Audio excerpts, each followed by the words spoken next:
welcome to the Neighborhood Services and Education Committee.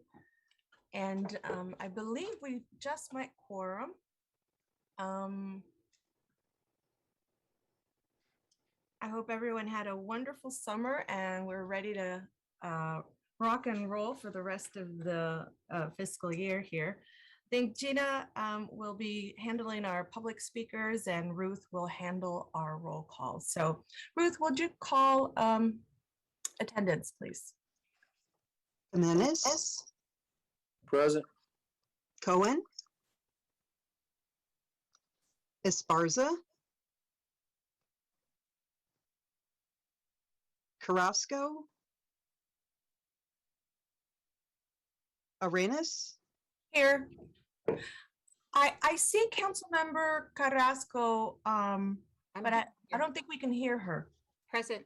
Oh, there we are. Okay, we have a quorum. Perfect. All right. So we will be going for our first item on our agenda. If you would just give me one moment. All of a sudden, my computer just went out.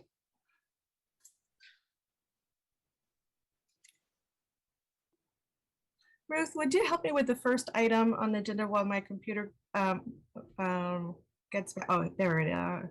Okay, so the first item on our agenda is the review of work plan. And this is for the citywide residential anti-displacement strategy quarterly status report. We're going to review Urban Confluence Silicon Valley Project quarterly status report. We're going to look at the timelines for identifying improvements. So we're bringing everyone's strengths together. And lastly, we're going to talk about Neighborhood Center Partner Program status report. So we'll begin with housing. Hi, Reagan. Hi, good afternoon, Chair Arenas and the rest of the committee. I'm Reagan Henninger with the Housing Department. I'm here with Jackie Morales-Ferrand, our director, and Josh Ishimatsu, who is with our policy team. And this is our quarterly report on the implementation of our citywide residential anti-displacement strategy. Next slide. There were 4 recommendations that Council prioritized last September, and these are the strategies we'll update you on today. Next slide, the first of which is our equitable COVID response, and the primary focus of the department's COVID recovery work is leading the emergency rental assistance program coordination. This work was not only prioritized as part of our residential anti-displacement, but also prioritized again in June as part of the citywide roadmap. So our emergency rental assistance program is funded by the U.S. Treasury. Our first round of funding for the state was $57 million dedicated to Santa Clara County. Back in February, Council approved a hybrid option where the state runs a rental assistance program for landlords and households above 30% of AMI. So this state program for emergency rental assistance launched on March 15th. And since that time in San Jose, there are just over 3,000 applications totaling $40 million. Next slide.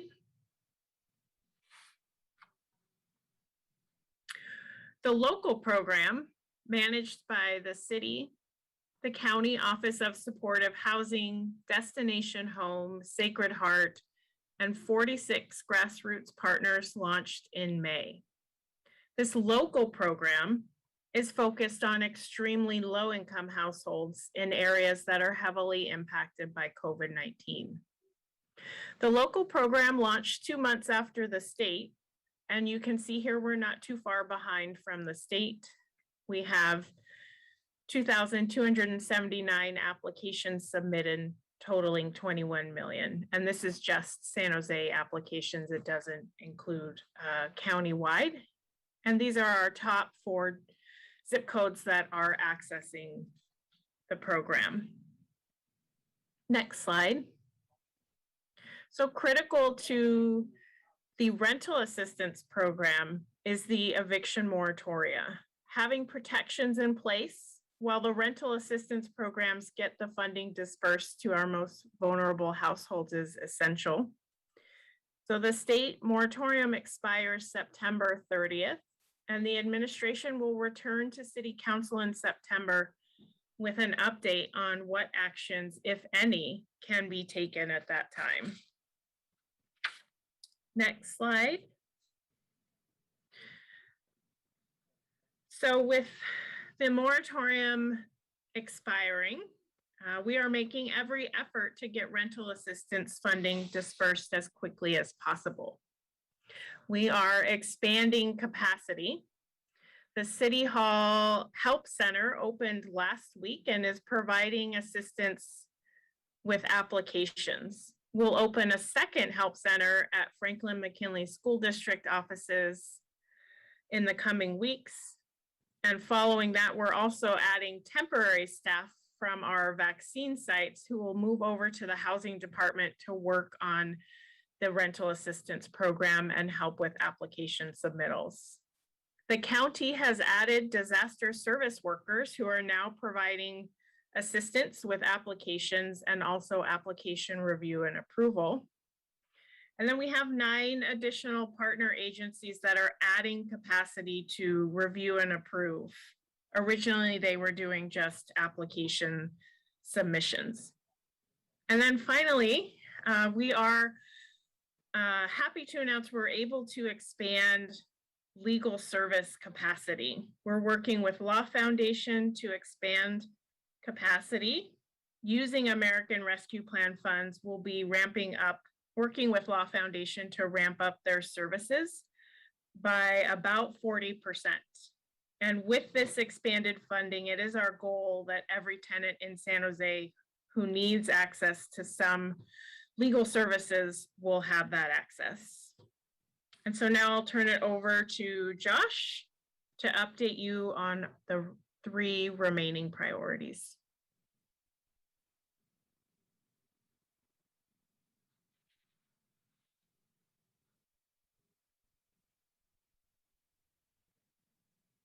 Sorry about that. I started talking without unmuting myself.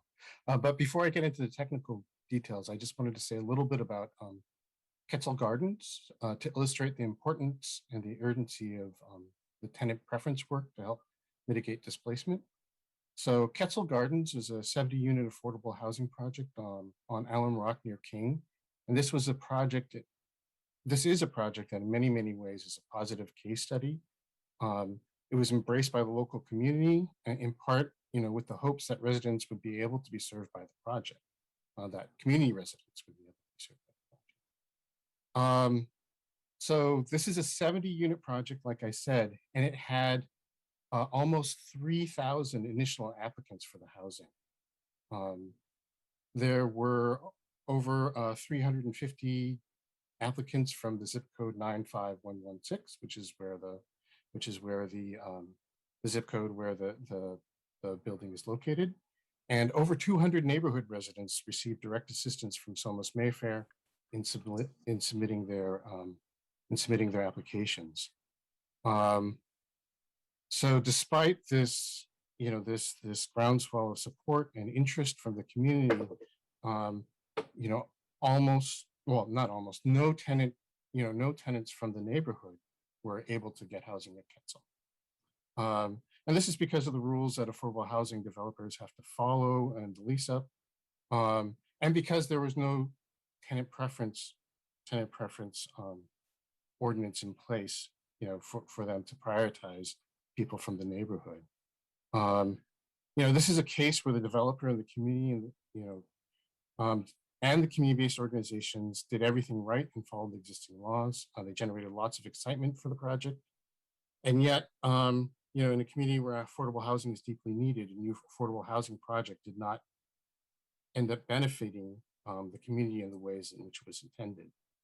So acknowledging that this has happened, we at staff on the housing department are continuing to work on tenant preferences as a high priority item. So in this past set of time, we worked with Senator Cortese's office to put forward Senate Bill 649, which would allow tenant preferences to be created for tax credit and bond supported affordable housing. During this past year's session, legislatures, leaders of the legislature, in order to deal with COVID and a backlog of legislation, imposed a 12 bill limit on what legislators could sponsor. And so despite having passed 2 Senate committees and getting unanimous support at the Senate level, SB 649 got caught up in the 12 bill limit and was delayed for final consideration by the legislature until early in the next legislative session, which should be in January, February of next year. In the meantime, housing staff continues to work with the city attorney's office on drafting tenant preference ordinance to help mitigate displacement. But this is something that the State Department of Housing and Community Development will have to approve. They are, they're a lender for most of the affordable housing that will be produced in this area. And also they are the state's lead fair housing agency. So anything that we do as the city will need to be approved by the state HCD. And right now the HCD is drafting guidance on jurisdictions who want to create tenant preferences. This is something that we were told to expect in the next 2 to 3 months. So, when we have this, we will be working closely with HCD to create our tenant preferences. And in the meantime, we are also working on getting our own infrastructure ready to be able to track and evaluate and report back to HCD on once the preferences are in place, to be able to handle, our HCD reporting requirements around tenant preferences. The next priority on the anti-displacement strategy is community opportunity to purchase a COPA ordinance. COPA would give the pre-qualified community-based organizations a first opportunity, a first bite at the apple, if you will, to purchase residential properties before these properties are offered on the larger market. Per direction from City Council and the Mayor, we have been in the process of engaging stakeholder groups to solicit feedback, which we will use in design of a proposed COPA program. Right now, we have created a technical advisory committee and a stakeholder advisory committee.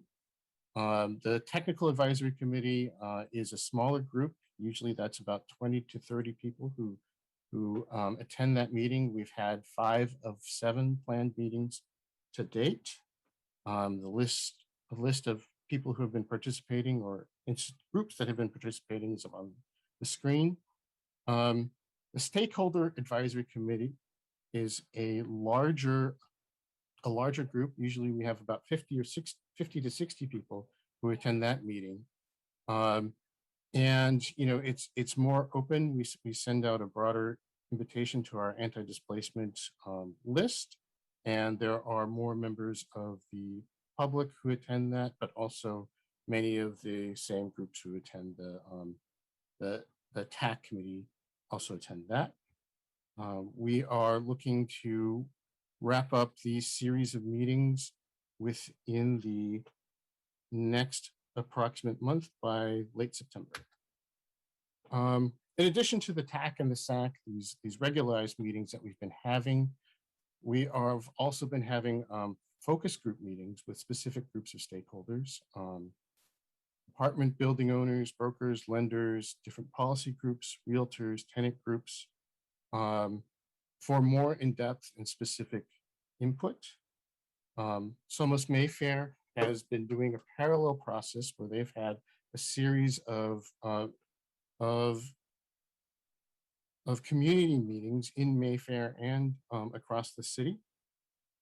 So, we've been gathering a lot of input and feedback, technical and from the community, and we plan to wrap up this series of meetings, like I said, late next month, and consolidate, everything that we've heard, and try and come up with a proposal that would be ready for council review early next year. The last recommendation that we're updating today is the recommendation to ensure equitable representation on the HCDC, the Housing Community Development Commission. So for new HCDC seat, well, there'll be a new HCDC seat for individuals with lived experience of homelessness. Our staff is researching and developing onboarding materials, trainings, as well as a potential compensation model. In addition, we will analyze additional groups that may be underrepresented on the commission, as well as develop recommendations for alternative commissioner appointment process and number of seats.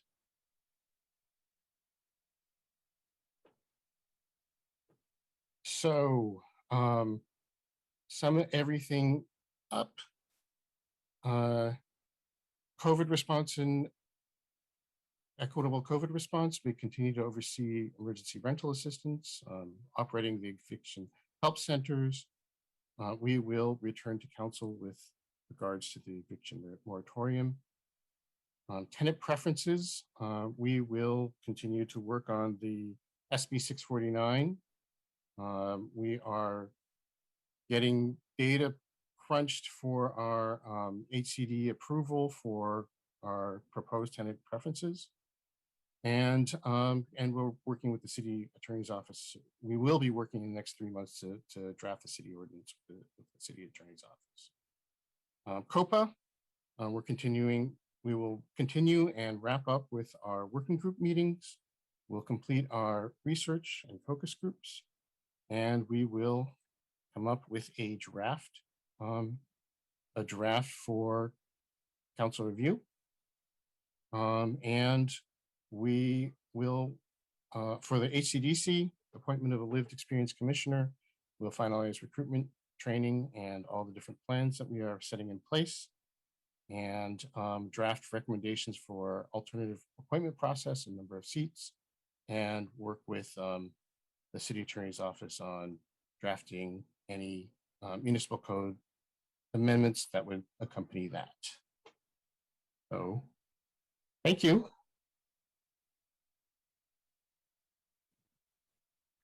Thank you, Wonderful. Chair. That concludes our presentation. We're here for questions. Thank you, Reagan. And I'm going to ask Ruth if you could please call our public speakers. I believe we have some online.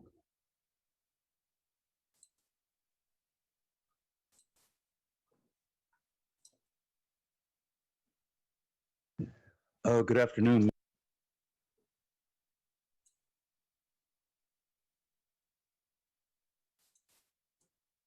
Go ahead, Paul, you can begin your comments. Hello, can you hear me? Yes, we can hear you. Okay, good afternoon. My name is Paul Soto. I'm from the Horseshoe, and I would just like to say that, Josh, we've never met, but I'm glad that you're in that office.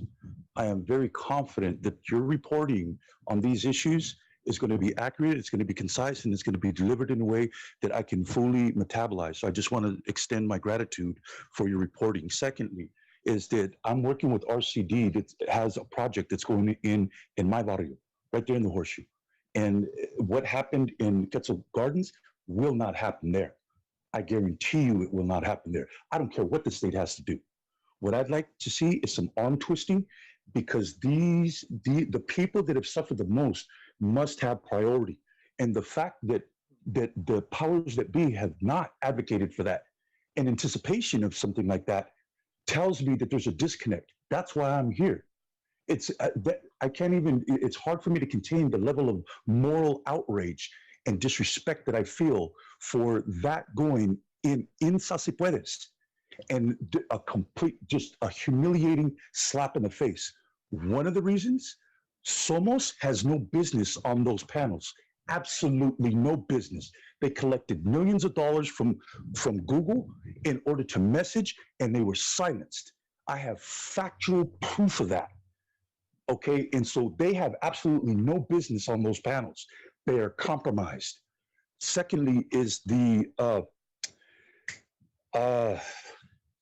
language.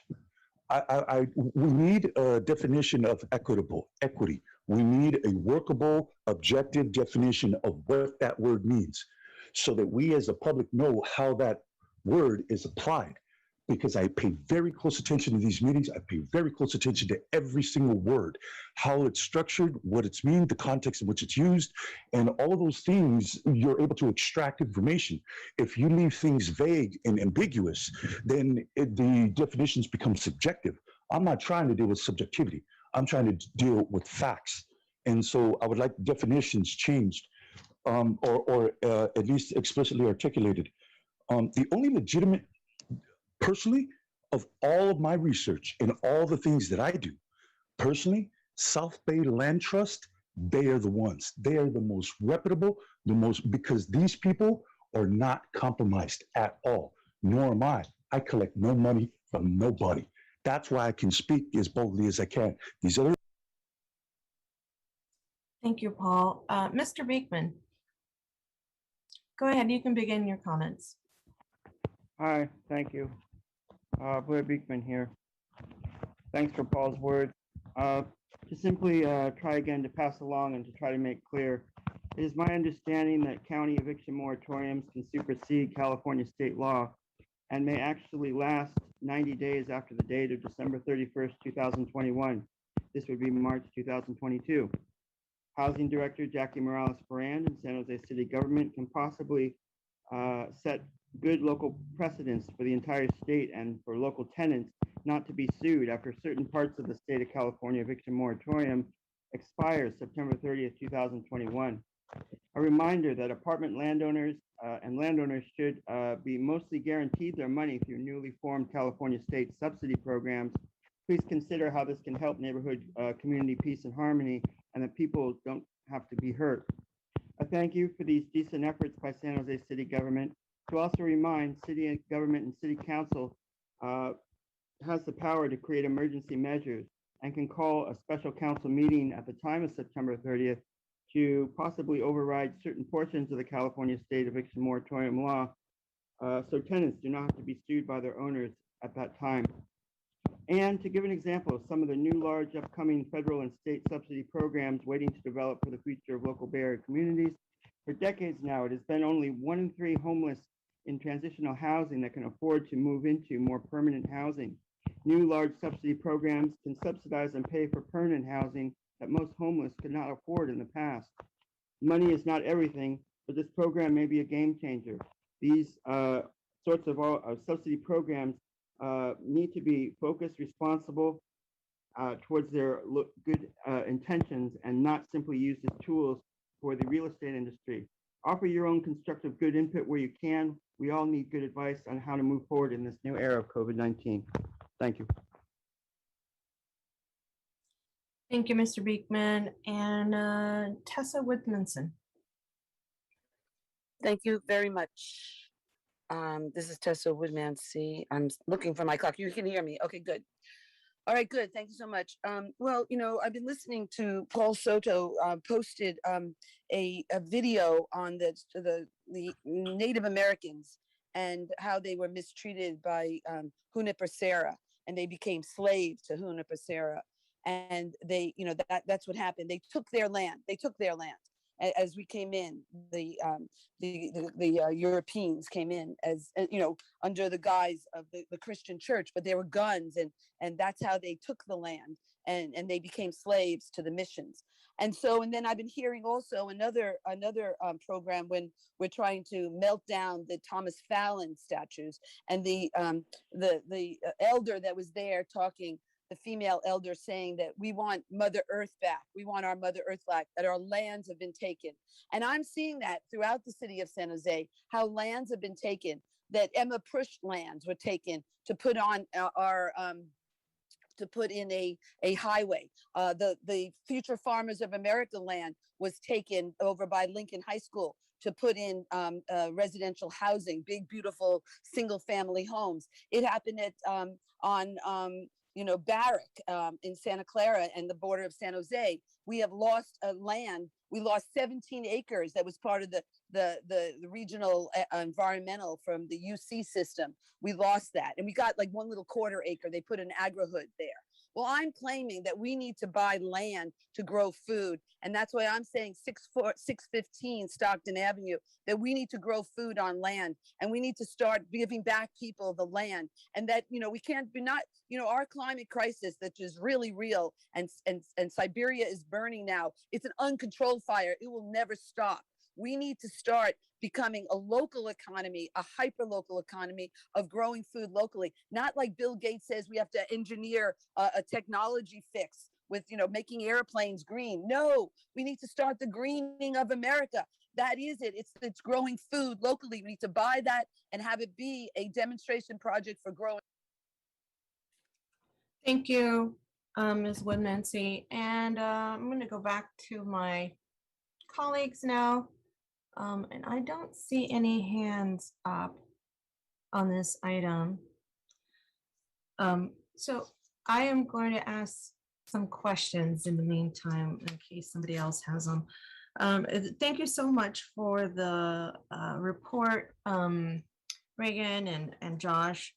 I was really disappointed to hear what happened with Ketzel Gardens, and obviously some of that work that you're doing with Cortese has been held up a bit, but I'm really grateful that you're being proactive and reaching out and finding a larger solution to some of these things that we're facing. So thank you for that. Thank you for your advocacy. I know that this displacement strategy has some elements that you're going to update us on an ongoing basis, mainly around the 3 Ps, right? The production, the preservation, and the protection. And what I was wondering is, I know that most of the strategies or some of the study was done with, I can't remember what university it was, Berkeley, I think, and that was done in 2018. So that's pre-pandemic. I wonder if there's anything that you would do. Obviously, you're shifting to the need of the community because it sounds like legal support is something that you're going to increase. But I'm wondering, is it something that group can help maybe add to the study? How are we going to update some of these strategies or strategically, knowing what happened this last year and a half and kind of the cliff that we're going in the direction of for many folks who are renting? So how are we dealing with that, Reagan? I think that first strategy of kind of the COVID response was sort of our almost catch-all, if you will, to be nimble in order to pivot and prioritize what the community needs. And so, as you mentioned, we'll be really ramping up capacity for legal services. So much of our efforts right now are in the rental assistance area. I do think your point about, just making sure we have the data. I think you're referencing probably the data we had from the Turner Center at Berkeley, I think, in our original report. Right. So I think, again, that's probably the primary thing we're doing is the rental assistance and legal services. But also, I think as we come to you quarterly, we'll obviously keep you informed if we're pivoting away from the strategies that council prioritized last September. Yeah, it would be, I think, just strategic on our part so that way we understand how to and recognize most importantly what our community needs. Obviously you already do, but I think it would be wonderful when you update when we update and recognize the needs of our community, then we update our strategies just a tad bit, maybe not the actual, we're not going to change any of the 3 Ps, the protection, preservation, and production, but we're going to change maybe some of the resources and how, where we invest them, right? And so for me, one of the things that I've been wondering about, and we spoke about this in the housing crisis plan this week, it just, there's a continual exodus of families, primarily young families with young children or young families that are not established in San Jose, and so usually they're the ones that are kicked out to live in the outskirts of San Jose, and we'll have to commute and we'll have to make that sacrifice of family time and all that. So it would be wonderful at some point or another to see if we could strategically address and recognize those needs so that way our funding can then also continue to pivot that way. I think it probably is very tiring on your end to continually have to pivot, I'm sure. But you're probably doing this in a natural process because this is what people need. But I also think that what people need and what our community needs should also be recognized by developers, should also be recognized by our code enforcement and our PRNS. I mean, everything works in conjunction with what you bring us in terms of information about our community. So for me, that's really important. And so hopefully we can have an updated recognition or assessment of needs at some point or another. Is that something you think that, I know, can you do this within all of the things that you're doing? I'm wondering if maybe strategically you'll update it, or if there's some way to actually address it.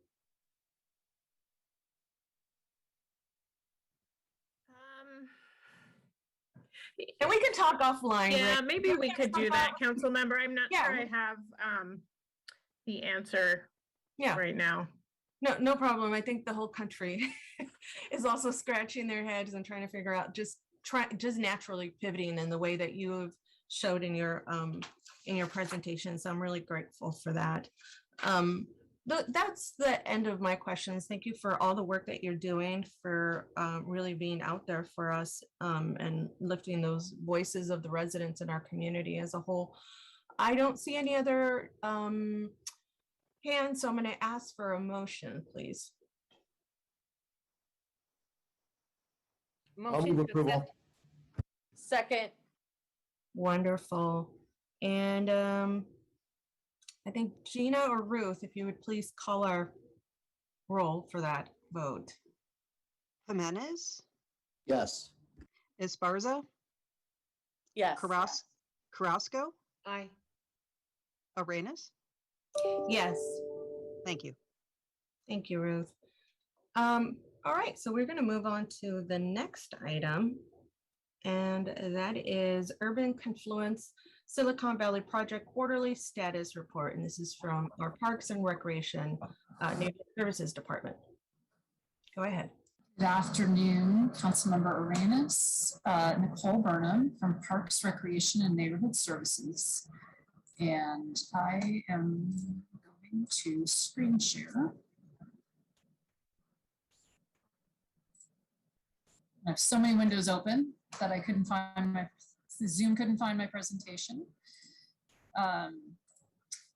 So I am here to give you a status update. We were required or asked to do quarterly reporting on the Urban Confluence Silicon Valley project. I also have in the audience is Steve Borkenhagen who is one of the project proponents working on the project. So he is available to answer questions as well. So this is going to be a very brief overview. Just a refresher that at our May 4th, 2021 council meeting, council did take action on this item. And the actions included accepting the ranking of 3 finalists for the site, accepted a work plan that was outlined by a staff memorandum with the first deliverable being a project schedule. We were directed to develop a reimbursement agreement, so the project proponent would pay for project costs. We were directed to return to council with an EIR and to provide quarterly reports to NSC and periodic reports to PRC, and also to develop and implement a citywide outreach strategy that would be led by staff. So we have continued to work on this since May with the project team. We continue to meet regularly. And we are making progress. It's probably been slower than all of us would have liked. But the project schedule, they have developed one. It's in draft form that we're all reviewing now, and it should post for the public by early September. It should meet the deadline of the September 4th, 120 days from approval. So that will get posted into the project website. And I also will happy to take feedback about how I might communicate that through city channels. We are in the process of executing a reimbursement agreement. There is a draft that is at the city attorney's office now. We've agreed upon the scope of work that we'll be doing and the fee schedule for that work for this coming year. And hope we should be able to execute that this month. And we have talked about outreach strategies. So this has been our big focus in the last couple of months. And we are going to need to, because the city is going to lead the outreach strategy. We need to go through procurement process to select a consultant to lead that. So I just got word this morning from within, we will run that from within PRNS, and we will hire we'll look to hire a consultant that can do outreach for more than just this project, but we'll use them for this project. So we expect that we will go through consultant selection in the fall, and that we will be ready to start working on outreach in the spring or winter of 2022. And with that is the end of the report. And I'm happy to answer questions if you have them. Thank you, Nicole. We're going to go to the public for public comment. And I believe I see Mr. Soto. Go ahead and begin your comment.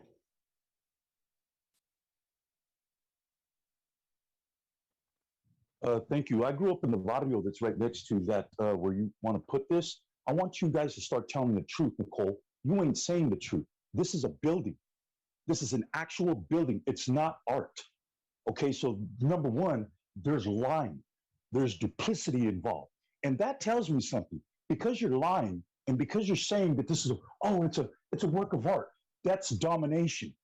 Anything that has a symbol that is white and that is beautiful and that's going to be centered in this city, this is a symbol of domination. We are here now. We're going to announce ourselves. And you know what is another slap in the face, Nicole? Is the fact that $150 million is what it's going to take to build this piece of art. That's the same amount of money that Google kicked over as hush money. I mean, am I the only one that sees this, the disrespect? And I went to the last meeting. Oh my God, you were talking about the fauna. Oh my God, the flora and the fauna and the fish. Oh, we got to save the fish. Are you serious? There's human beings dying as a result of your presence in this city, literally dying of poverty. And you know what? Poverty is a slow death. It doesn't, no. It doesn't just come and take you. It's a slow process by which you die. I've seen it. I've actually seen a human being wither and die as a result of poverty. And that's what this is. This is a symbol of your white power domination, that we are here, we are establishing ourselves, and we absolutely care more about a tree or a fish than we do about the human beings that we're going to displace. So I would hope that somebody in this council, anybody, somewhere, just X this project out. The other thing that I found interesting is that Ketzel is in Salsipuedes. The representative of Salsipuedes is in on this meeting and had absolutely nothing to say in defense of the fact that they allowed that to happen in my barrio. Okay, Mr. Soto, we are on the Urban Confluence Silicon Valley project, and just for clarification for our public, Nicole Burnham in our Parks and Rec Neighborhood Services Department is a project manager, if you will. This is not funded by the city of San Jose. The city of San Jose is being paid to help support this project, but we are not funding it with taxpayer money by no means. And it really is outside of our scope in terms of who chose this. Whether we, I think I said my piece during council, this is not a project that I necessarily support. But I know that I think the majority of my colleagues were supporting this. I knew where the votes were going that day, and I did put a yes vote on this.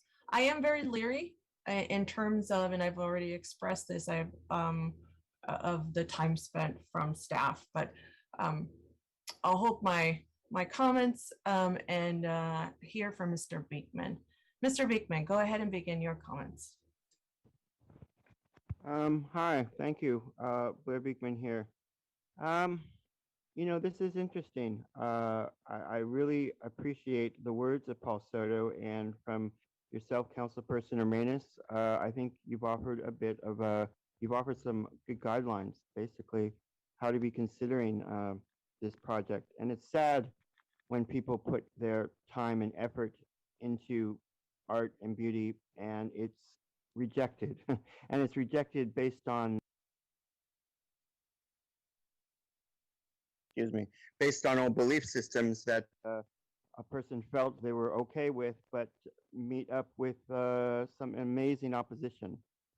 Strong opposition, and of what is another set of beliefs that are deeply ingrained and just are. They just, it just is. And so we are, at the point of that with this sort of item. And it'd be nice to understand how both sides kind of look and view this issue, and maybe we can make decisions for ourselves. I feel we're way too snobby about the ideas of Black Lives Matter and the ideas of reimagine and equity that are simply our better ideals and our better beliefs and our hopes, basically, for this next decade, I feel. Yet it has a lot of opposition that we have to continue a certain status quo and procedure in how to work. And whereas, we're offering some interesting, good ideals, and the sort of learning process hurts, but I hope we can all learn important lessons from this time, and thank you for what's being said at this time. Thanks. Thank you, Mr. Beekman. And I want to thank you, Nicole, for your report. And I know you were being very cognizant of the work that we're doing here with Urban Confluence, and that we're getting reimbursed for this work. And I'm glad to hear that there's going to be a consultant that's going to complete this outreach. Is not going to take away from our staff, our team time here on things that matter, other things that matter to us as well. So I really appreciate it. I wonder if my colleagues have any questions. I don't see any hands. So do we need a motion for this, Chris? To accept the report, yes. Awesome. Acceptance of the report. Can I get Do we, to accept the report, we need a motion to do that? Okay. I'll second then. Perfect. Awesome. So if Ruth, you can call our vote to. Jimenez, Yes. Esparza, Yes. Carrasco, Aye. Arenas? Yes, Thank you. wonderful. Okay, so we are going to move. Councilmember Chair, I just wanted to thank you for your comments on really the need to separate kind of the project from the staff. You know, Nicole, as you said, is a manager with the Parks and Rec Department and is doing a really fine job managing a very difficult process. And I think it is important to kind of separate the role that we have as staff versus the role, any, you know, perspectives that we may, you know, share, you know, personally. So I just wanted to point that out, and I want to thank Nicole for her work on this project. Yes, absolutely. Thank you, Angel. Yes, and thank you, Nicole, for all the good work that you're doing. I know that some of the work that we're all responsible for might be controversial, might not be within the line of agreement for ourselves, but nonetheless, we're public servants and we just continue with the work that we're assigned. And so I appreciate that very much. All right, so moving on to Neighborhood Center Partner Program Status Report. This is Parks, Recreation, Neighborhood Services. I believe we have a presentation. Yes. Is this you, Maria de Leon? Yes, it is. How are you? Oh, welcome. I'm so Councilmember excited to Arenas, see how are you. you? So yeah, I'm let sorry. me just jump in and do a formal introduction to Maria. I'll let her take it away. Thank you for having us, Neil Ruffino. I'm the Assistant Director for the Parks, Recreation, Neighborhood Services Department, and it is my pleasure to introduce Maria de Leon. If you have not met her, she is our new Deputy Director for Recreation Services. We stole her from Gilroy, and we brought her home back to the city of San Jose, where she started her career. So I definitely want to welcome her and allow Maria to talk to us a little bit about herself and her background. Yes, thank you, Neil. Councilmember Arenas and I go back a long time. We worked together on several projects, including Project Crackdown and some other. Maria, let's tell the truth. You supervised me. And you were your wonderful supervisor. I'm sure that I'm excited to see you as in your leadership team here. So excited. Thank you. Thank you so much. And thank you for allowing me to be here today. Again, my name is Maria de Leon. I'm the newly hired Deputy Director for Neighborhood Services and PRNS. Real quickly, I have around 31 years of municipal experience in various capacities. I did start off my career as a rec leader here in PRNS. I worked in Solari Community Center doing summer camps and after school programs, as well as Solari Center and Roosevelt doing senior programs and special events. So after I left San Jose, I went to Hollister. I was a planner. And then most recently, I was working with the city of Gilroy as recreation director and also city manager's office. So I'm excited to be here today, come back home. So today I have the pleasure and honor of introducing PRNS team that will provide you an update on the Neighborhood Center Partner Program, including the process and results of the recently completed request for qualifications. And so Petra Riguero, she's the interim program manager for the Strategic Partnership Unit in PRNS, and Pauline Keck, who's our recreation supervisor of the NCC Partner Program, will be presenting to you today, and PRNS staff will be available for questions at the conclusion of the presentation. So we'll get started. Take it away, Ms. Pauline. Good afternoon, everyone. Pauline Keck, Recreation Supervisor for the Neighborhood Center Partner Program. So the Neighborhood Center Partner Program, formerly the Reuse Program, was audited back in 2018. To be consistent with the 2018 audit recommendations, the department has reset expectations for providers to align with PRNS's strategic plan, with an emphasis on delivering direct services to the community, accountability, and transparency. With that, the department established 5 priorities and goals for the Neighborhood Center Partner Program. Goal number 1 is to maintain safe, quality facilities for neighborhood services. Number 2 is to ensure timely, transparent processes for operator selection. 3, to establish consistent enforcement accountability standards and metrics. 4, to improve community access and knowledge of activities, and 5, to increase the number of providers and services in disadvantaged communities. I'm going to go ahead and turn it over to Petra, who will give you an update on the RFQ. Thanks, Pauline. Good afternoon, committee chair and members. My name is Petra Reguero. I am the interim program manager with our department, and our administrative team, along with Pauline and the programmatic team, we conducted the Neighborhood Center Partner Program request for qualification. The intent of the RFQ was to establish a qualified pool of agencies from which the department will offer non-exclusive use of either an entire neighborhood center or a portion of the neighborhood center. Agencies will then in turn provide programming and community services that primarily serve San Jose residents and also align with the priorities that Pauline just outlined.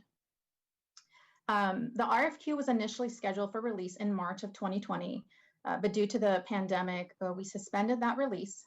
The RFQ was then eventually released on January 6th of this year. We had it open for 8 weeks, and we were able to confirm placement of agencies this past June. Next slide, please. So this is really a more detailed timeline, but I wanted just to cover some of the key items here. Again, we released in January. We conducted a workshop on the 14th. There was a Q&A question and answer period from January to early February. We then evaluated proposals from February until March. And then we were able to send out a notice of inclusion of those agencies that would be part of that qualified pool on April 16th. We then had conducted interviews for those agencies that were qualified, and we were able to identify placement for a portion of those agencies, and we announced those placements on June 25th. And we are currently into finalizing those scopes. We finalized contract negotiations July 16th, and we're finalizing scopes with agencies now for contract execution. And you can go into the next slide. Oops, just get my screen going. What's going on here? Okay, there we go. Sorry about that. So there were a total of 28 centers listed in the RFQ that were available for agency placement. We were able to place agencies at 18 of those centers. We received a total of 27 proposals. There were 5 agencies that were disqualified due to not submitting all the required documentation that was outlined in the RFQ document. We then evaluated 22 proposals, and from those we were able to place 16 agencies at the locations outlined in Table 3 of the memo. I'll now turn it over to Pauline to share some next steps. Thank you, Petra. So our next steps for the Neighborhood Center Partner Program is with the completion of the RFQ, the department will continue to make progress on our audit recommendations. And to advance priority and goal number 1, which is to maintain safe, quality facilities for neighborhood services, the department is working with Public Works on building assessments and repair plans. Public Works will be releasing an RFQ for a consultant by the end of this month. Also, the department is working to safely reopen our neighborhood center partner programs to our providers and the public. Providers that were operating essential services have been approved to continue operating throughout the pandemic, while the remaining providers will be able to start providing services once their contracts are executed. And that is the end of our presentation. We are available for questions. Wonderful, thank you so much. We are going to go to public comment, and we will begin with Mr. Soto. Go ahead and begin your comment. Yeah, thank you, Councilwoman Arenas. Apologies for going off topic like that. I do know better, so my apologies for that. Maria, welcome. PRNS was one of the main structures by which redlining was instituted. Okay, the freeway that went through the horseshoe, that 680, We got the center. We got Garden Center in exchange for that. The center and the pool. Okay, I know this because I'm still connected to the elders in my barrio. And they tell me the whole history. Okay, because I was just a little kid when that happened. I didn't understand. Okay, so now that center has been closed. Okay, because they got plans for it. Cicerelli's been working with all of these people. He should have saw a smile on his face when he was over there at Urban Confluence meeting. I mean, this dude, he looked like there was a chocolate cake in front of him, because this dude is facilitating this entire process by which this new policy and this new order is being instituted in my city. And I take great offense to it because DDT pesticides were loaded on the planes in Hillview Airport and then sprayed all over my ancestors. Yours too. If you're from Gilas, look at the trajectory. Hillview Airport was strategically placed because it could go all the way to Milpas, all the way to Moffett Field, and then all the way back down to San Martin and Salas, and then right back to Hillview. That's what happened. That's the history. And your department is what facilitated that entire process. And so what I would like to know is why the Horseshoe in the Garden Center has been closed that long, when that was something that was given to us in exchange for splitting the neighborhood. First, we had the railroad that went through, and then we had the railroad, then we had the freeway go through. And then the barrio was just completely neglected. And I was raised in that barrio. And so what I want to know now is why that center is closed and been closed for years. Thank you, Mr. Soto. Mr. Kawada, please. Thank you, Councilmember Arenas. I did want to, I might want to clarify something. I am here to speak about item 3, which is timelines for identifying improvements to BEST. Is this the proper item to make this comment? You know, the chair made a mistake and was eager to look at the last item on the agenda. So forgive me. I will make sure we go back and calling you, Nick, when the time comes. So if you could wait for the next agenda item, we'll be talking about that shortly. No problem. Thank you. You're welcome. All right, so I'm going to go back to my council colleagues, and I do see Councilmember Carrasco.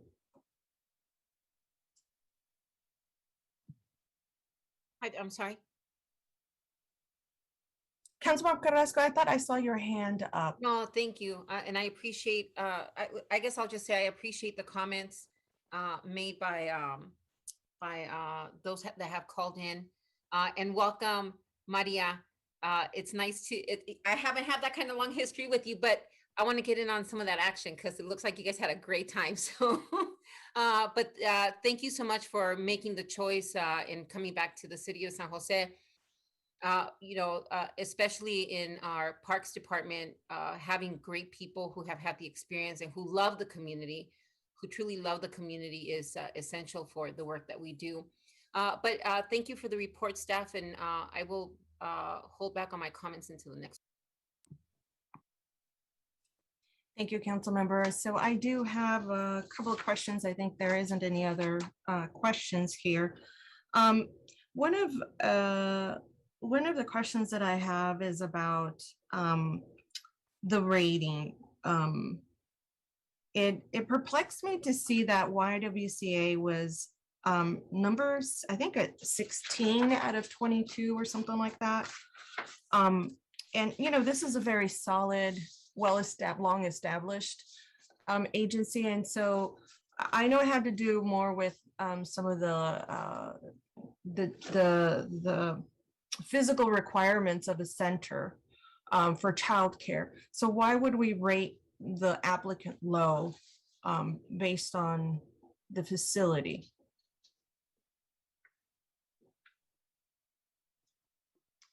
Thank you for that question, Councilmember Ernest. I'm going to pull that information, the more detailed information up. And so if there's any other questions, I'll pull that information up if I can provide a summary of why that was rated the way they were.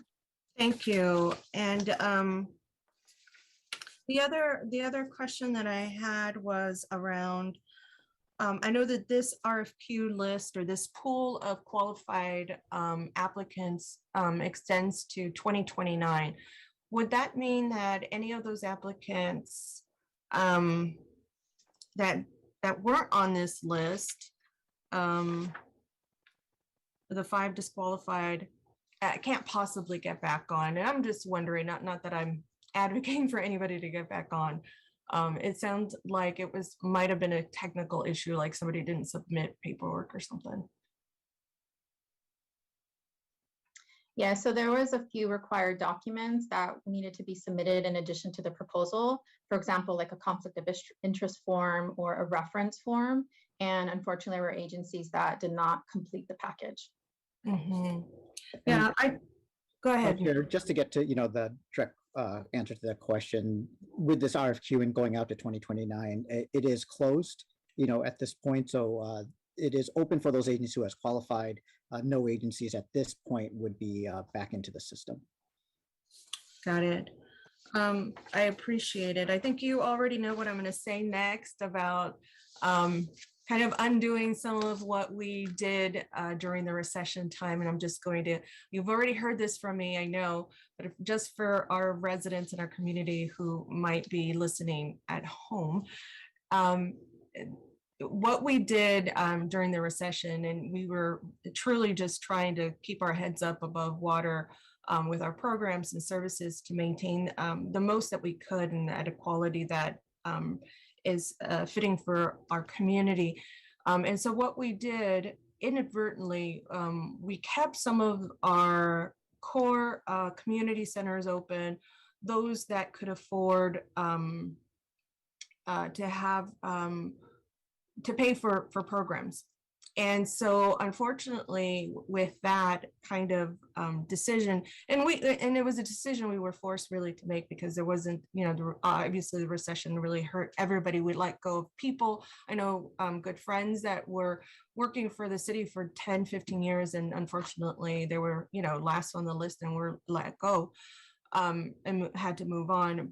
But aside from that, we had to make decisions about cutting back services. And so when we talk about equity and thinking about where do our resources need to be, where is the need of our community, and prioritizing that need and addressing that need versus can we have a community center that can sustain itself.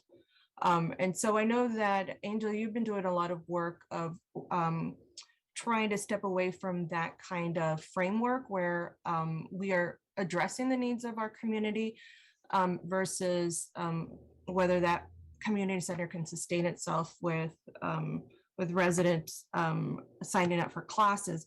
So how do we complete this loop and correct and align the needs of our community, even as we are going through this NCPP choices? There needs to be an alignment between the needs of our community and where we offer services. So how does this program or this piece of this help us? Yeah, Councilmember, I'll maybe start the response and then kind of defer to any other PRNS staff. But as you mentioned, what was previously called facility reuse was really an attempt to basically keep from closing all community centers, because if you recall, the original proposal was to actually close all community centers. So we kept each hub open in every council district. The downside to that is exactly what you stated, which is a lot of the smaller and mid-sized community centers, which serve in high-need neighborhoods, were shuttered. And one of the strategies that we used to keep them from completely closing was to partner with nonprofit organizations and do kind of a free space in exchange for service agreement. That definitely has helped because we've kept the lights on and services available in the community, but we also know it's not the full solution. Our desire would be to basically bring all these community centers online, especially those that are in neighborhoods that are a lot more stressed in terms of poverty and different other equity issues. And so really it comes down to financing and prioritizing the reopening of these facilities and identifying a sustainable long-term funding stream that enables us to do that, right? Because we also know the harsh reality that when a recession hits, some of the first impacts, some of the first reductions happen to departments like Parks, Recreation, Neighborhood Services, Library, right? So we have a systemic issue there that we do need to fix. In the meantime, the proposal or the presentation that you have today is a continued stopgap measure of that, the kind of the next best thing to shutter in them. But we definitely need to find a way to reopen these, especially those in high need neighborhoods. So staff is definitely looking at that.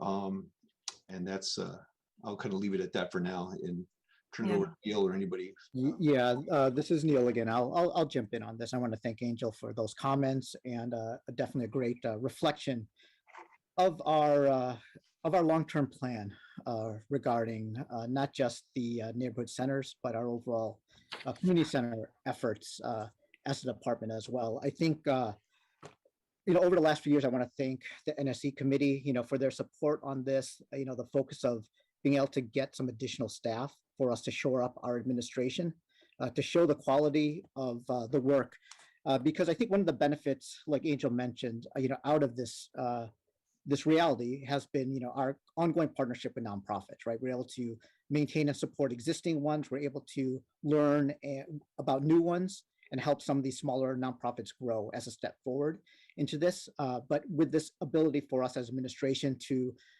be better with ensuring that the buildings are providing services that are near and dear to the residents who live around that community. So as that effort grows, I think that's a good effort. We moved this RFQ much closer to understanding those individual neighborhoods and what they need around those centers, so that we can fill services with those nonprofits with what the residents requested. And through all their support of the council as well, able to invest in some capital staff, right, for us, as Pauline mentioned, to take a look at all of these buildings, which majority of our these neighborhood center buildings are older ones. They're older in inventory, and so there's a lot more capital needs in there. And we're going to be going through an assessment of those buildings to help us again identify which ones need to be improved and what we need to do with them. Maybe about 2 years ago, definitely before COVID, we did a presentation about the and geomap the locations of all of our smaller centers. And as Angel mentioned, the decision we had to make as a department at the time of the recession was we built these brand new buildings, and we needed to either close buildings, or not operate at all. So we made the decision to appropriately operate these brand new buildings. Seven Trees was brand new at the time. Roosevelt was brand new. Mayfair was brand new at the time. But the result, when we started learning and doing more of this thing over time, was these smaller centers took the space of some of these highest need communities, the neighborhoods in between the Evergreen Community Center all the way to the Seven Trees, right? The neighborhoods between Seven Trees all the way to Roosevelt or Mayfair. Those neighborhoods in the middle of those areas is where a number of our neighborhood center partner programs buildings are. And so for us as a long-term strategy is really looking at what ongoing resources and and additional operating funds that we're gonna be able to look at, through partnerships, through potential ballot measures, through continued prioritization and equity analysis from us as a department, to the city council every budget cycle. So it's definitely continuing to be a priority for us, and this neighborhood center partner program, we're looking at it as definitely as part of our system of recreation. And if it's either us who are providing services or it's partner nonprofits, we're looking really to make sure that we have the best services for that community in that immediate neighborhood.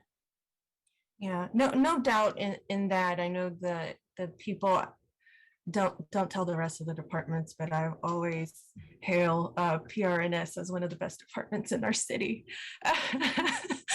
And really because you're forward facing, you're interacting on a daily basis with our community. And even if you may not be doing that, you're behind the scenes making sure that people can actually get to do that for us on our behalf. And so for me, it's important that we tie this NCPP program with this larger goal that you've just expressed, Neil, right? And that there be a strategic plan to take us one step closer every year And that the administration knows, and that council members know, listen, we're going to ask for 10% or 2% or whatever it is in terms of additional staff every year, because every year we're going to line up one of those community centers that we lost in areas that have been hit really hard by the pandemic, or just perpetually have been always prone to violence and crime and a lot of risk factors for our children. And so I think it's time for us to really put that on a piece of paper and say, this is what we need, and this is what we need from you, council and administration, because I would like to see that. That I have, be selfish, but I have a district where it's very, it's these communities are kind of standalones. They don't have a nonprofit that anchors them. They're pretty far from the other resources that are focused in the east side or other parts of our communities. And so for good or bad, they're kind of left alone a little bit, and so that includes Meadow Fair. And Meadow Fair has a wonderful community center. It's tiny, it's like one room, but it's now meant for childcare, and Go Kids is in it and doing the best that they can and lending out the space during after hours for a neighborhood association when they are able to meet and do that. But that neighborhood really needs a space for their youth, because their youth are consistently being involved in all the things that we just talked about. This is 95122, high substantiated child abuse cases. So we already know the research.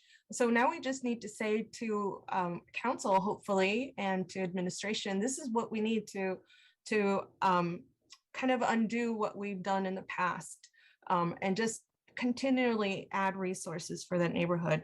The other community center, I'm really grateful to all of you for helping to continue to have classes there. They might not be all year round, but they're certainly there when our community needs them. They were there for learning pods. We had a great summer camp there. This is over at Welch.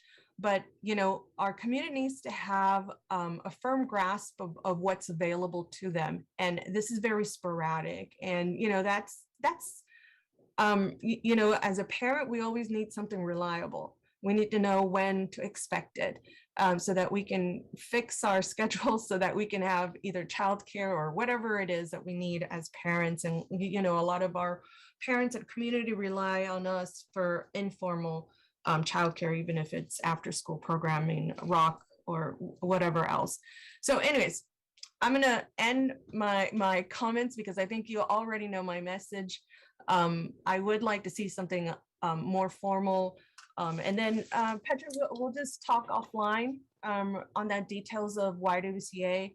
I'm just interested in seeing, it just struck me as something a little odd, especially, they're just a long, well-established agency. Yeah, I can say that our evaluation criteria included areas around alignment with the NCPP priorities. We evaluated their experience with facility management and outreach strategy in the neighboring area of the center, and also the experience and the services that they're proposing. And so what we found in the lower ranking agencies is that they may not have clearly articulated that alignment with the priorities or provided enough details around the other categories. But I can, follow up with you online around specifically YWCA. Yeah, that concerns me. They're very gender specific in terms of their services. And so I'm afraid that women or some of the genders that tend to go to YWCA will not be served in the same way. So we'll have that discussion later. I see my council colleague, Councilmember Esparza. Go ahead and begin your comments. Thank you. I actually just wanted to piggyback on your comments about having a strategic plan. We're ending this week with the city is ending our very busy summer aquatics season this summer, this week. And, I'm during this presentation, hearing your comments, I'm just reminded of the fact that Fair Swim Center sat empty in one of the city's neediest neighborhoods for so long. And thanks to the really hard work of a lot of folks in PRNS who scrambled to open it in 2019. And we had grandiose plans in 2020 that went on hold. And then this year, people worked really hard to hire lifeguards and get things open. But the fact remains is that we did not have sort of that strategic plan to serve a very, very high needs area. And I'm interested, I know a lot of folks know that me, and I think, was it Councilmember Jimenez? I'm trying to remember. Anyway, we pushed on the ballot measure for parks, that we really do overall need a more strategic planning on how we're going to serve some of these areas, because it's not just community centers, it's looking at population density in some of these areas where there are big swaths of populations in neighborhoods that need these services but don't have many physical structures to access those services. And so this is where these types of partnerships become more valuable, and how we co-locate, how we cooperate, all that kind of stuff. And so I'm looking forward to seeing those strategies moving forward. Thank you. Thank you, council member. It reminds me that this PRNS staff did a teen center for us over at Eastridge. And when you talk about non-traditional and really private public partnerships, so those are the kinds of things that I look forward to. Once again, when we finally can see each other in person, and our youth can also safely be in these kinds of programs, and maybe we can take some steps in the meantime. So thank you for your comment, and hopefully I can get a motion. Move to accept the report. Can I get a second? Second. Awesome. All right, go ahead. I'm not sure if it's Ruth or Gina who's going to call a roll. Yes, Jimenez. Councilmember Jimenez. Sorry about that. I stepped away. Yes. Esparza. Yes. Carrasco. Aye. Arenas. Yes. Thank you. Wonderful. Okay, so now we're going to take one step back and look at the timeline for identifying improvements to bring in everyone's strengths together. And so you typically call that programming BEST, Grant Program Oversight and Accountability, and the Community Crisis Response Protocol. And this is PRNS, Parks and Rec, and Neighborhood Services that will provide us with a presentation.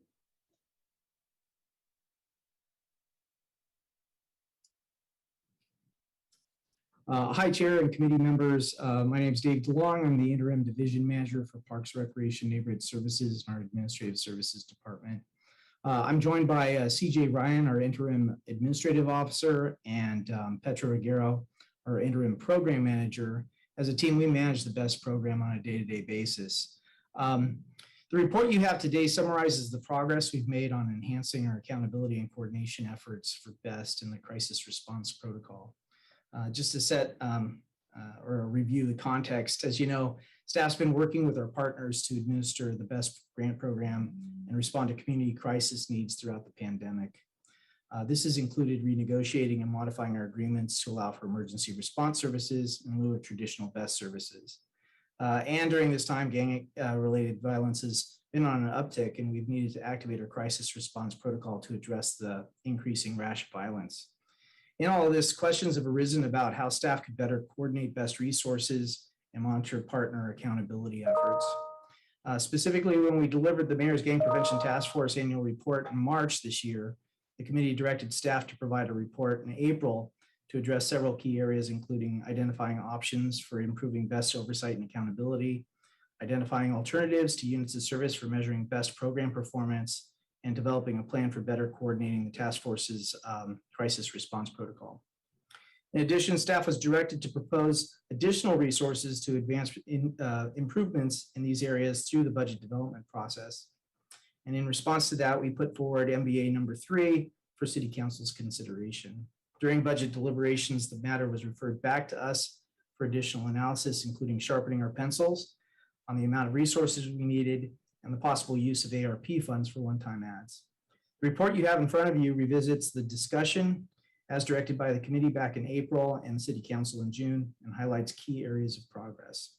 The slide you see here simply provides a quick snapshot of our timeline so far and a few key milestones to date, including the fact that we've been responding to a city auditor's audit number 19-4 for quite a while, and we're making good progress there. We're also going to be commenting or discussing about where we're at with what was suggested in MBA number 3. We can talk a little bit about the community crisis response protocol and the fact that we've tested out a different approach to that, and subsequent conversations about validating the path forward. So with that, we'd be happy to answer any questions that you might have about our report.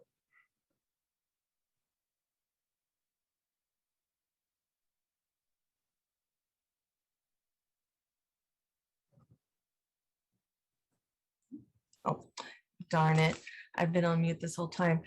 Okay, thank you so much, David, for your presentation. We're going to go to the community for their comments. Mr. Soto, go ahead and begin your comments. Thank you, Paul Soto from the Horseshoe. One of the reasons why I announced myself as being from the Horseshoe is because back in the 90s and early 2000s, the prosecutors, if you claimed that you were from that barrio, oh, you're automatically a gang member. Oh, that's it. Let's lock them up. And they were giving these kids gang enhancements. They were charging them as adults simply because they said, yeah, I'm from the Horseshoe. That automatically is a gang. So I dare a prosecutor to try to come at me. That's why I do that. Not because, of course, I have pride from being from my barrio. But one of the reasons is, yeah, you challenge me. That's a barrio. That's not a gang.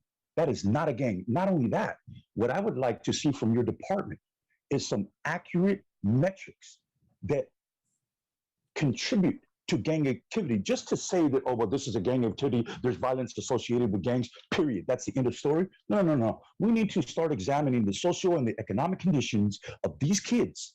Okay, what has happened to their parents in the homes over generations? Then we have an accurate assessment of what gang activity is, number one. Number two, how to actually prevent it. Because if you think you're going to arrest your way and give fodder for people that live in Willow Glen and people that live in these affluent areas, oh my God, there was a gang stabbing. We need to lock up all gang members. Now, I've seen it, and the rhetoric is starting to ramp up again.